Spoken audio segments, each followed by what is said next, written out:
This recorded session is dedicated to the completion of our on-site lecture on module number 3, the general principles of laboratory diagnosis. So I believe we stopped at this slide halfway of the or half of the presentation last Monday and Tuesday. So, some notes on clinical specimens for microbial isolation and identification. For respiratory secretions, there are two types. Those that are derived from the upper respiratory tract and those that are from the lower respiratory tract. So for the upper respiratory tract, we have the entire nasal cavity, the oral cavity, and the throat area as areas or as parts of the human body where specimens can be sampled from. So we can do a nasopharyngeal swab, as you can see here, nasopharyngeal swab, a throat swab, okay, and a nasal swab. And not shown here is part of the since the ear has close connection to the oral nasal cavities. Okay, so we can part of the URT samples are specimens sampled from the middle ear, especially for cases of suspected inflammation of the ear canal, the ear area, the middle ear area. Then for from the lower respiratory tract, there are samples coming from the lungs or the associated with the human lungs, such as sputum, pleural fluid, and lung tissue. So it's important, but that before these samples are collected, there is proper sterilization or cleaning of the area where the device for the procurement of the sample will be traversing through, or essentially the oral cavity that has to be rinsed. So normal microflora will not be contaminating the clinical specimen. For throat swabs, okay, contact with saliva should be avoided because that can inhibit the recovery of some microbes such as Streptococcus group A. And as I've said already, normal microflora can overgrow and dominate the specimen, no, or dominate the real pathogen, the real causative agent, no. Um, for still for throat specimens, okay, usually we collect them um, as the usually we collect them in cases of pneumonia, diphtheria, pertussis, sinusitis, and other respiratory tract infections that are usually caused by viruses. But the ones that are indicated or identified as the most important causative agents of infection in the throat area are the group A streptococci. Okay, but usually most of the or in 90 to 95% of the time for adults and in children, so majority cases of strep throat or painful throat is actually caused by viruses. Okay. Then for nasopharyngeal specimens, it can be cultured, especially for the case of suspected Neisseria, Neisseria meningitis infection. Also in the case of whooping cough or pertussis, no? So it's whooping cough is severely or highly contagious, but it's a vaccine preventable infection, no? But of course, in some cases, it might be a suspected causative agent. So nasopharyngeal swabs or specimens can be used to detect potential pertussis infection. And for middle ear, okay, in about 30 to 50% of aspirated fluids in this area, some pathogens that are implicated, or most pathogens that are implicated, include some gram negs, Pseudomonas. Then we also have pneumococci, Haemophilus, right? And some streptococci that are known to be hemolytic. So you'd remember from our discussion on differential media, or differential selective culturing. So there are specific medias that can differentiate different groups of within the same genus, based on their reaction in the culture medium. Okay, then also some pneumococci can be isolated also, or can be implicated in ear infections in otitis media. Then for lower respiratory tract specimens, okay, so an important note is care must be considered. Proper care, or high level of care must be taken to avoid contamination with saliva and the normal microflora of the mouth. So there should be rinsing of the mouth first, and the specimen should be collected from a deep cough only. So not the surface, or not really saliva. So you must be getting the sputum down, or deep down the lower respiratory organs, or lower respiratory tract. Okay. The most frequently implicated cause of commonly acquired bacterial infections in lower respiratory tract areas are the pneumococci. Okay. Then for genital specimens, right? We get genital specimens for the detection of sexually transmitted infections, for STIs. In males, usually a purulent urethral discharge is already a good indication of an STI. On the other hand, for females, some samples need to be further verified, or processed in the lab, and the samples are usually coming from swabs of the cervix and the urethra. No, urethral and cervical exudates, as well as vaginal discharges, and we swab those material secretions from the female genital tract, usually, or when we see if the area is heavily inflamed, then that's already a good indication that there's infection happening. No? Now, in terms of genital specimens, STIs could be defined, or could be classified into two: the non-gonococcal and the gonococcal ones. So non-gonococcal STIs causing infection of the urinary tract, usually caused by specific kinds of protozoan parasites like Trichomonas, and also some yeast species, as well as other bacterial species. Okay. For gonococcal, we have Neisseria as the primary causative agent. Okay.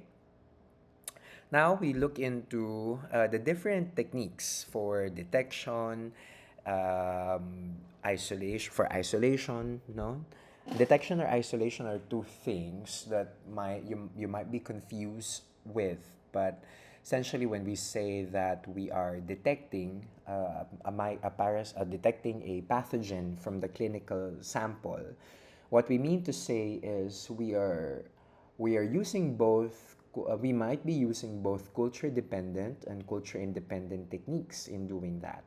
Okay, because as you would recall, there are microbes that do not necessarily follow the Henle-Cox postulates, diba?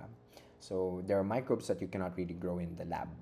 So there are other things that you look at, like the immune profile of the host, as well as the genomic character, no, or features of the microbe, so that you can ascertain their presence or absence, so hence detection in the clinical specimen. And there are also instances that, of course, in most cases, no, isolation, when we say that when we say that we're isolating the microbe, there's an explicit um, an explicit conducting or an explicit attempt, no, to grow the microbe in the lab. Okay, so you're isolating it and you're uh, reproducing its existence in controlled situations. Okay, and then so for direct detection of pathogens, right? So we have microscopy. It's very useful set of techniques for direct examination. So let's take a look at some examples of or some concepts related to microscopy in the context of clinical microbiology. Okay, so for direct examination, there are different types of approaches. The one we are familiar with is the simple wet mount, which is an unstained preparation. Usually, you examine it in a bright field, dark field, or phase contrast microscope. So you don't stain the microorganism at all. Okay, you rely on the natural contrast of the microbe. Then 10% potassium hydroxide, which is useful if there's a lot of debris material or proteinaceous material in your clinical specimen that you expect to be present when you do the mounting, no, the microscopic examination. So usually this is applicable if you're trying to observe the presence of fungal microbes. Okay.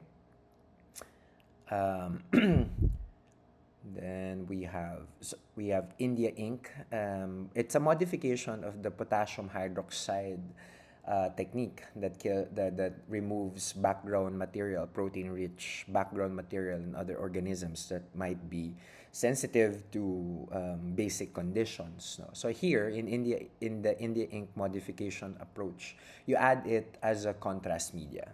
The dye you primarily use for the detection of some yeast specimens like Cryptococcus and the cerebrospinal fluid and other bodily fluids. Okay. The rationale is the capsule of Cryptococcus does not absorb India ink, so you'll be seeing a halo around it. Then there's Lugol iodine. You can add iodine to wet mount preparation, especially in the case of parasitology specimens or suspected case of parasitic infection. So what it does is it will enhance the contrast of the internal structures. Then we have differential stains such as gram staining.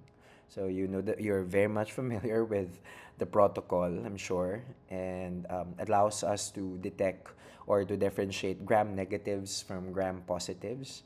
And there's also some other stains such as acid fast, the Seal-Nielsen stain, applicable for the case of detecting mycobacteria and other acid fast microorganisms. So organisms are the microbes on the mount are stained with a basic carbyl fusion dye, and they resist decolorization with acid alkali solutions. The background is then counterstained with methylene blue. So organisms appear red because of carbyl fusion against a light blue background.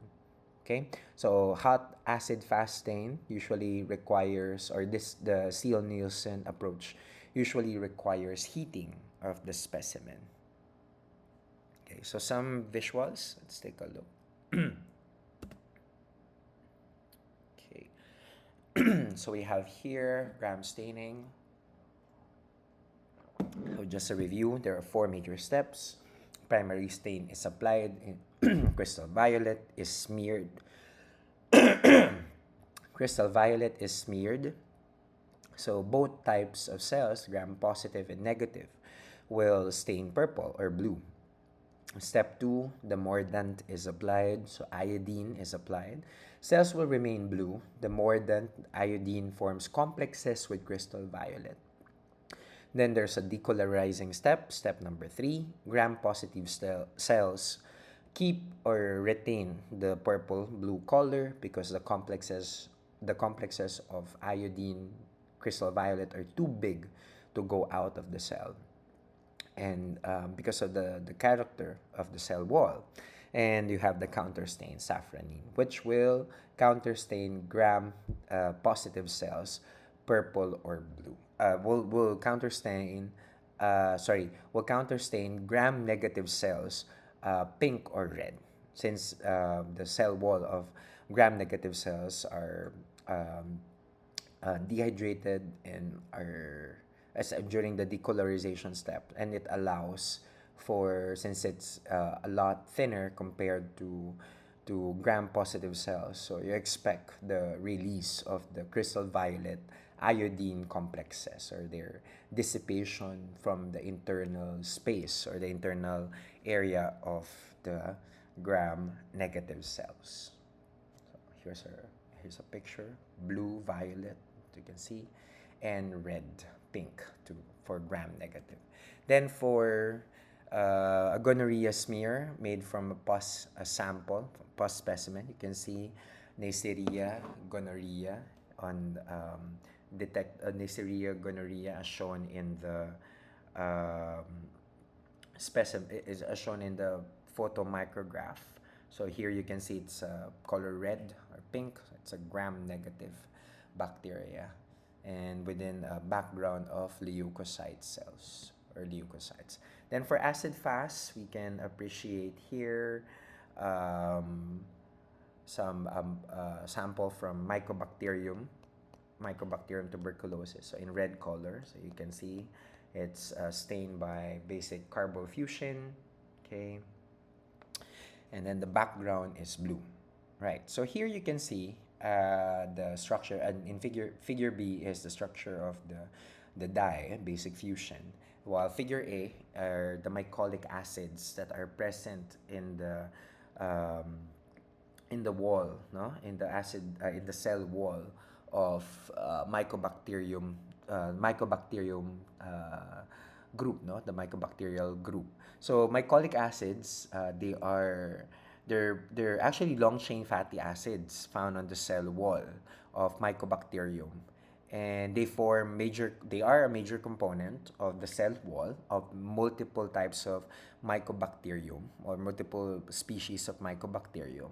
And as you can see here, it's made up of long chain aliphatic hydrocarbons. The R functional areas, or groups here, are actually long chain aliphatic hydrocarbons. Okay? So, for acid fast staining, no, the acid fast bacteria, they resist decolorization by acids during the staining procedure. That's why, it allows us, and primarily attributed to the mycolic acids or the nature of their cell wall.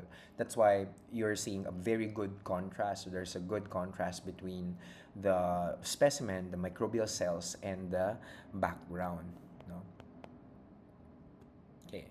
Then there's also negative staining, as shown here for Cryptococcus neoformans. So you use an India ink an India ink additive. Okay, so here you use it for, usually you have a thin specimen on an opaque fluid, on a thin opaque a specimen, a thin preparation of the specimen on an opaque fluid. And the India ink can be resisted by capsules of the stain of the specimen to be stained. So what it looks like is usually this. Not sure if you've done this in your, I don't know, in your general microbiology, but what you can see is sorry, there's a dark background, and then the specimens are stained or are appearing as holes or no coloration at all. Okay? All right, so that's it for microscopy. I will I will stop the recording. I'll have a part two for completion of this recorded lecture.